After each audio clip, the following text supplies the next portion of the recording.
পুরু, তুমি এখানে কি করছো? আমি এটা দেখতে এসেছি যে আমার বাবা কি করতে চলেছে।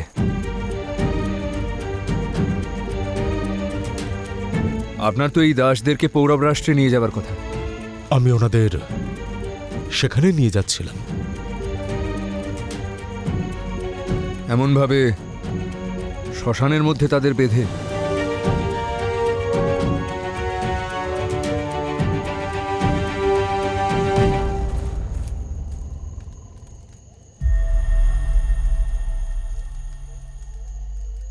এমনটা করবেন না বাবা।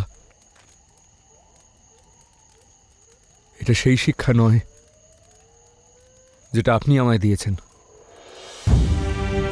আপনি শত্রুদের বিনাশ করতে শিখিয়েছেন, নির্দোষদের হত্যা করা নয়। পুরু, আমি এনাদের নিয়েই যাচ্ছিলাম। অন্ধকারে যে কোনো জায়গায় প্রবেশ করা দস্যুদের কলা। এই মানুষগুলোর তার অভ্যেস নেই। যদি আপনি এদের বাঁচাতে চাইতেন তবে দিনের বেলায় নিয়ে যেতেন, কিন্তু আপনি রাত্রের অন্ধকার বেছে নিলেন, কারণ আপনি এটা চাননি যে এমন কাজ করার সময় আপনার ছায়াও আপনাকে দেখতে পাক।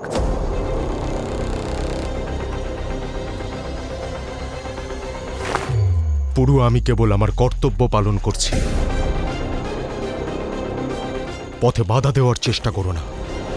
আমি না, আপনাকে আটকাবে আপনার অন্তরাত্মা।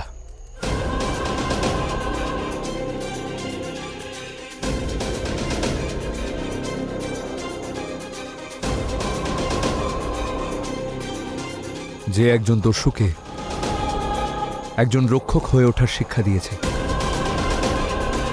সেই দাসদের হত্যাকারী কখনো হতে পারে না।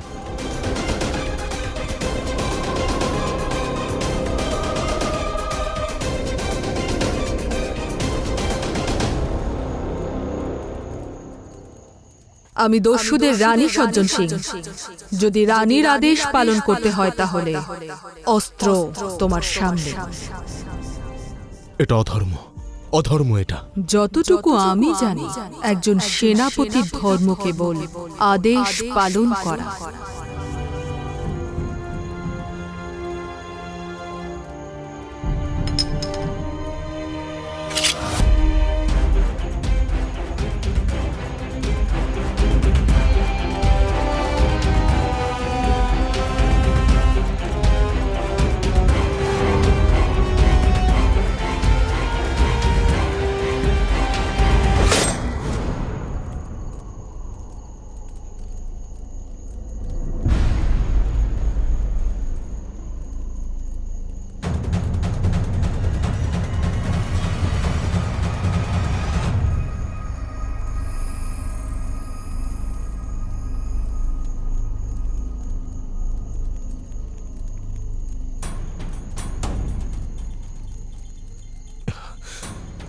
কি বা করতাম আমি?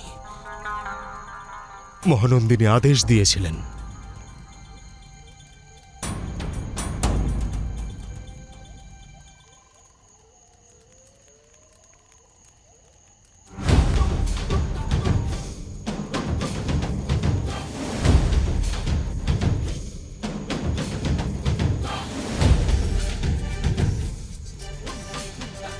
দস্যু রানীর সঙ্গে কথা আমি বলবো।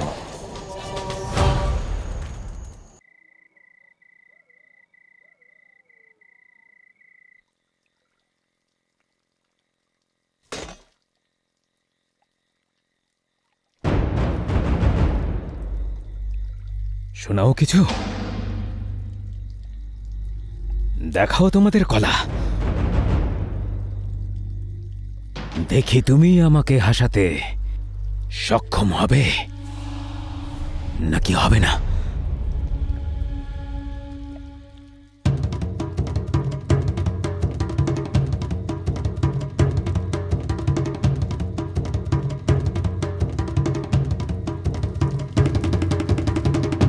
আপনি কত ভালো।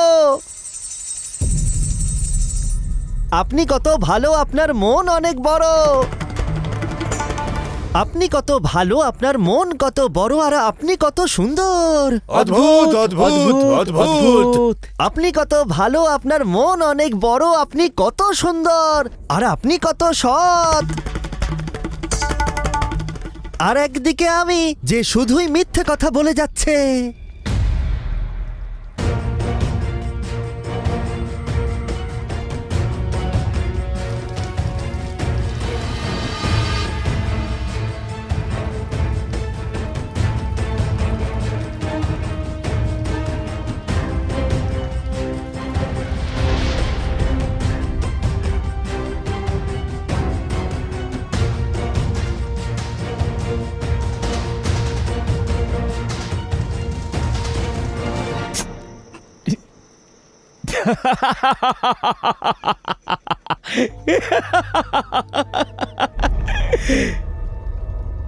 অদ্ভুত!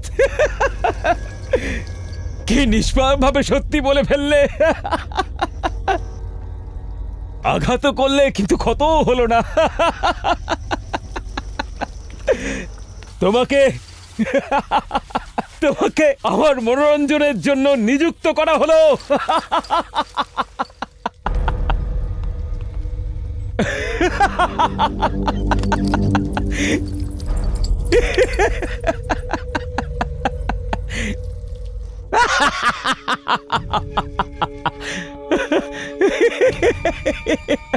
তোমাকে এরকম ভাবে হাসতে প্রথমবার দেখছি অমাত্য কাকা। আপনি কত ভালো, আপনি কত সৎ।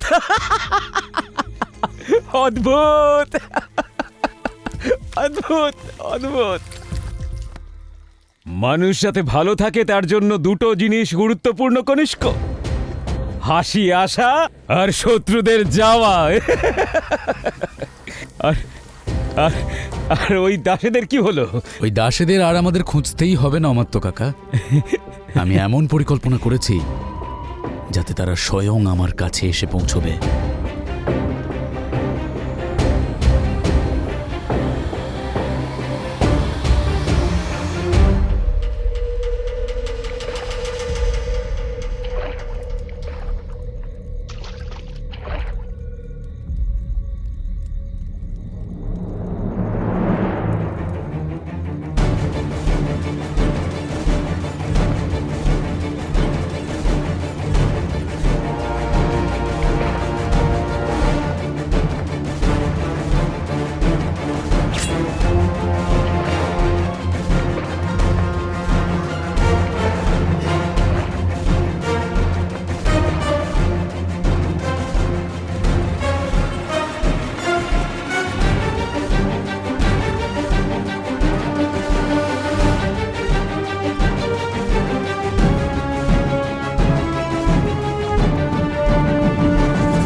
সজ্জন সিং, দস্যু রাজা আর দস্যু রানীর আদেশের বিরুদ্ধে গিয়ে তুমি অপরাধ করেছ।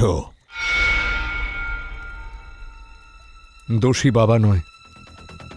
আপনার আদেশ পালন করার থেকে আমি ওনাকে বিরত করেছি। আর এই রকম করেছো কেন তুমি? কারণ আমি জানতে চাই যে ওই দাসেদের আপনি কেন মারতে চান। কারণ তুমি পুরো।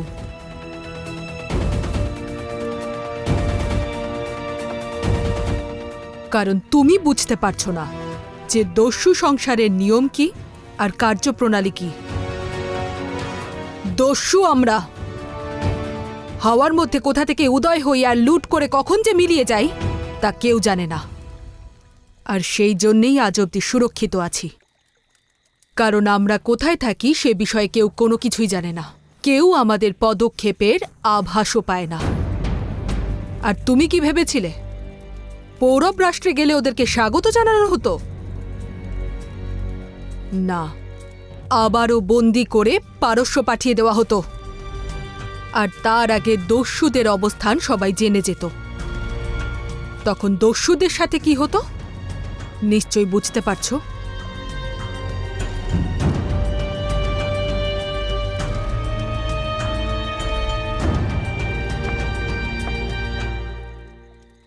এই দাসেদের জন্য আমি আমার দস্যু প্রজাদের প্রাণ সংকটে ফেলতে পারি না।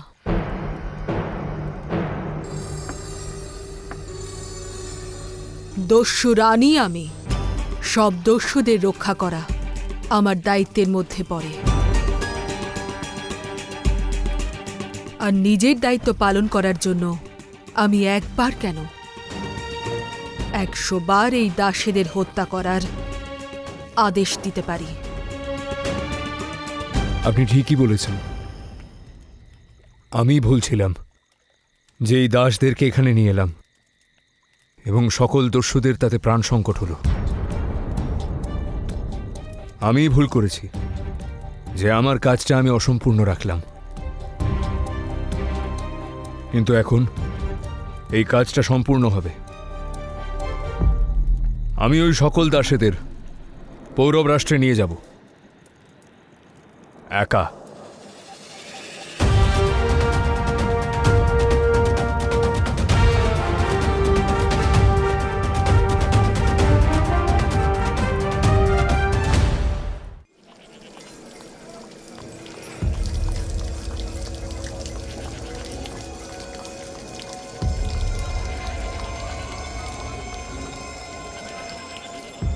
এক মাস কেটে গেছে আর এখনো পর্যন্ত ওনার ব্যাপারে কোনো খোঁজই পেলাম না। উনি একজন শিল্পকার, খেলনা তৈরি করেন। ওনার নাম? চিত্রবর্মা।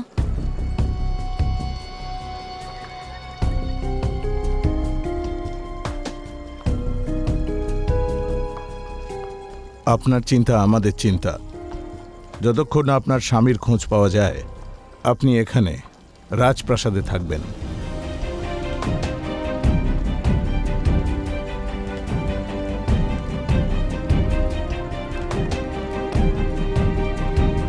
ওই দাসেরা যদি ঘুড়ি হয় তাহলে তার পরিবার হচ্ছে সুতো। সুতো টানলেই ঘুড়ি নিজে নিজেই হাতে চলে আসবে।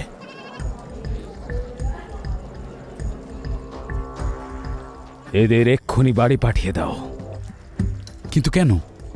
কারণ যদি ওই দাসেরা জানতে পারে যে ওদের পরিবার রাজমহলে আছে, তাহলে ওরা কোনোদিন ফিরে আসবে না। আর মোহের বশবর্তী হয়ে এখানে যদি চলেও আসে, তাহলে মহারাজ বামনি প্রকৃত সত্য জেনে যাবেন।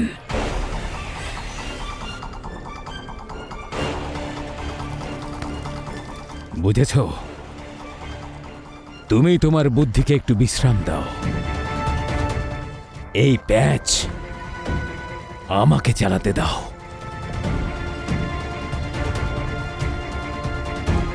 আর এবার সেটাই করো যেটা আমি তোমাকে বলবো। এটা কি তোমার খেলা মনে হচ্ছে পুরু? এদেরকে নিয়ে পৌরব রাষ্ট্রে যাওয়া মানে আত্মহত্যার সমান। আমি মানছি, কিন্তু যাকে বাঁচালাম তাকে কি করে হত্যা করব? হত্যা নয়, এটা বলিদান আমাদের সকলের সুরক্ষার জন্য।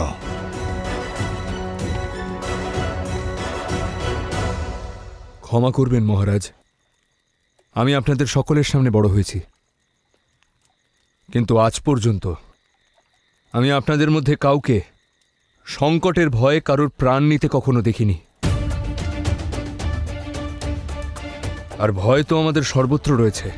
বনের মধ্যে থাকলে আমাদের এই ভয় হয় যে সাপ আমাদের কামড়াবে। আমাদের ভয় হয় যে কোনো জঙ্গলি জন্তু আমাদের শিকার না করে নেয়। তবে কি আমরা গোটা বনটাই পুড়িয়ে ফেলি? আমরা দস্যু, সংকট আমাদের সঙ্গেই চলে, আর আমাদের সঙ্গে চলে আত্মসম্মান। সেই জন্য আমিও পুরুর সঙ্গে একমত মা, যে আমাদের ওদের মারা উচিত নয়।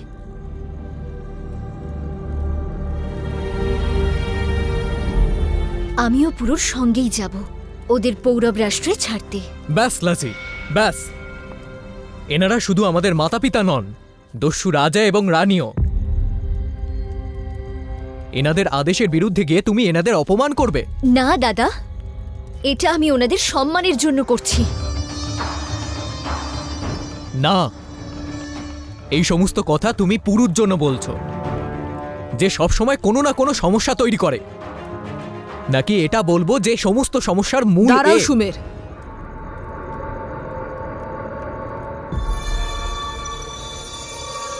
পুরু যা করেছে ঠিকই করেছে।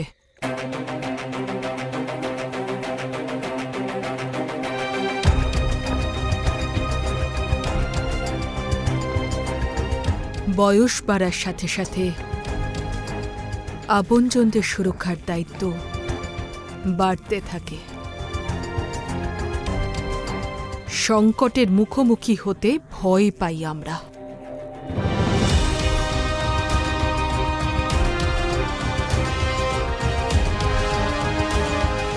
এবার সময় হয়েছে যে উত্তরদায়িত্ব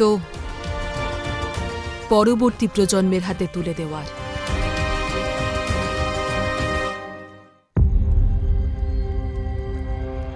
সুমের,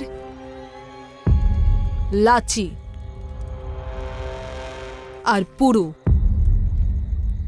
তোমাদের তিনজনকে এই উত্তরদায়িত্ব দিচ্ছি যে তোমরা ওই দাসীদের ওদের গৃহ পর্যন্ত সুরক্ষিত পৌঁছে দিয়ে আসবে।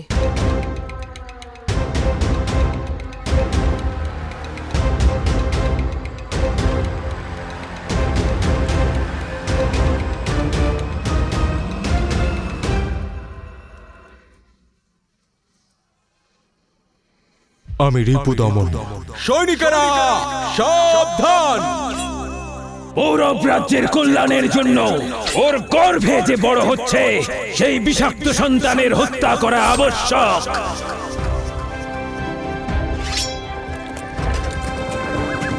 যে সমগ্র ভারতবর্ষের কণ্ঠস্বর হবে, তার জন্মলগ্নে যন্ত্রণার কোনো শব্দ বেরোবে না আমার মুখ থেকে রিপুদমন।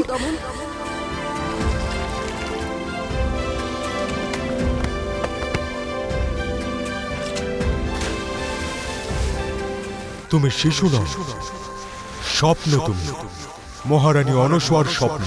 আর নিয়তি তোমাকে যোদ্ধা রূপে বেছে নিয়েছে, আর আমি সুনিশ্চিত করব যাতে তুমি তোমার নিয়তির সম্মুখে পৌঁছতে পারো।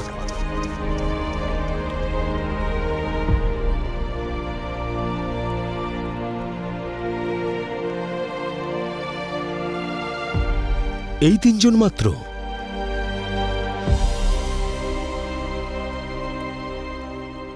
ওদেরকে ওই দাসীদের পৌঁছে দিতে হবে সজ্জন সিং, আক্রমণ করতে নয়। যত সংখ্যা বাড়বে সমস্যাও তত বাড়বে। চোরের মতো যেতে হবে আর সেইভাবেই ফিরে আসতে হবে। আমার মনে হয় যে আমাদের পুরুকে ওখানে পাঠানো ঠিক হবে না। কিন্তু বাবা, কথা কানে গেল না? কি বললেন মহারানী? চোরের মতো যেতে হবে আর চোরের মতো ফিরতে হবে। আর তুমি আবেগের বশে নিজের জ্ঞান হারিয়ে ফেলো। বাবা আমি তো...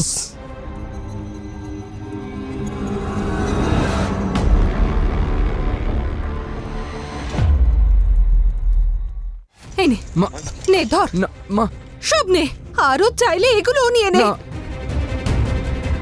পুরুষ সঙ্গে এরকম ব্যবহার? তাহলে বলে দাও ওকে সত্যিটা কি। বলে দাও ওকে যে ও আমাদের সন্তান নয়। বলে দাও ওকে যে ওর মা মরে গেছে।